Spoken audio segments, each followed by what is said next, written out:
ఇన్ని కంప్లైంట్స్ పెట్టుకొని నా దృష్టికి కూడా తేకుండా ఉన్నారు. ఈరోజు నేను వచ్చాను కాబట్టి నాకు తెలిసింది.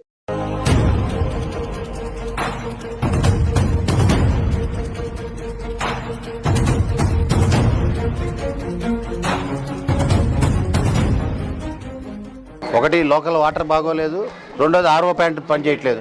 మీరేమో ఈగల ముసురుతూ బయట పెడుతున్నారు, డైనింగ్ హాల్ వాడట్లేదు, మెనూ ఏమో సరిగ్గా లేదు, అన్ని కంప్లైంట్సే. హెచ్ఎం ఎవరమ్మా? డ్యూటీలో ఉన్నారండి. ఓకే, భోజనాలు ఎక్కడ పిల్లలు ఏమంటారు ఈరోజు పిల్లలకి అందరికి ఇదేనా? మామూలుగా ఈరోజు ఏంటి మెనూ? ఇదే సార్, పులిహార, పచ్చడి, కోడిగుడ్డు. అదేంటి సార్ ఈరోజు ఇస్తారా? ఒక చిన్న ప్లేట్ ఇవ్వండి నాకు కూడా. ఇంత చేయలేదా? తినాలా భోజనం? మరి తెచ్చుకో, నీ ప్లేట్ తెచ్చుకో. ఇదేంటి తినేసావా? గుడ్డు అంతే ఇచ్చారా? తిన్నావా? ఇంకొకటి వేయించుకో. తిన్నావా? బాగుందా? భోజనం నచ్చిందా?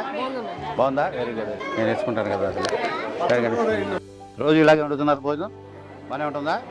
Very good. ఇంటికాడ ఉన్నట్టుందా? నేనేం తిన్నావు? ఏం కూర పెట్టారు? పప్పు. బాగానే వండారు పప్పు. మీ అందరిది అయిపోయిందా భోజనం? ఎక్కడ డస్ట్బిన్ ఎక్కడ? ఎవరమ్మా వండింది ఈరోజు భోజనం? పులిహార బాగుంది, కానీ ఆ కోడిగుడ్లే ఒకరికి అరముక్క 2 ముక్కలు వేయడం కరెక్ట్ కాదు కదా. రకంగా ఈగలు ముసురుతున్నాయి, హైజీనిక్గా లేదు. తర్వాత భోజనం చేస్తూ ఎవరు వాటర్ పక్కన పెట్టుకోవట్లా. ఫార్మాలిటీ ఎక్కడికైనా దూరంగా పరిగెత్తాలి లేదా నీళ్ళు తెచ్చుకోవాలి. హ్యాబిట్గా అలవాటు చేయండి. నెక్స్ట్ టైం టేబుల్ పెట్టుకొని టేబుల్ మీద వస్తూ ఇవన్నీ కూడా పెట్టుకొని ఈగలు అనేది కనపడకుండా చూడాలి, హైజీనిక్గా ఉండేటట్టు చూడాలి. గతంలో దీన్ని డైనింగ్ హాల్గా వాడారా? ఇప్పుడు మళ్ళీ శుభ్రం చేసేసి బయట ఎండలు ఉన్నాయి కాబట్టి పిల్లలకి చల్లగా లోపల భోజనం నీట్గా శుభ్రం చేసుకునేట్టు క్లీన్ చేసుకునే వ్యవస్థ పెట్టండి. నేను 2 డేస్లో మళ్ళీ వస్తాను. పిల్లలు లోపల ఉండాలి. ఇప్పుడు బండ్లు తగ్గినాయా మీకు? పిల్లల దగ్గర కాంప్రమైజ్ వద్దు. వాళ్ళు ఎవరున్నా కానీ ఏజెంట్కి చెప్పి మీరు స్పెషల్ బండి ఇప్పించేయండి. సన్న బియ్యమే కదా? బియ్యం బాగుందమ్మా, మీరు బాగా వండుతున్నారు, అక్కడ వరకు ఓకే, కానీ శుభ్రంగా పెట్టుకోవట్లా. చెప్పమ్మా.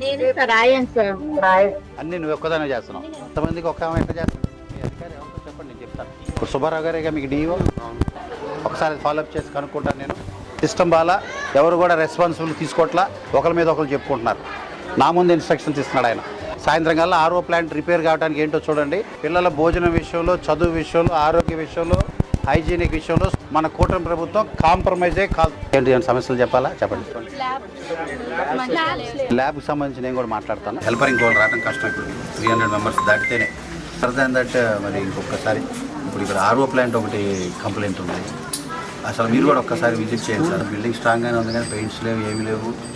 స్పేషియస్ ఉంది సార్, ఒకసారి విజిట్ చేయాలి మీరు. స్కూల్ ఇటీవల వాటర్ ప్రాబ్లం వచ్చి కూడా చాలా ఇబ్బంది పడ్డారు పిల్లలు.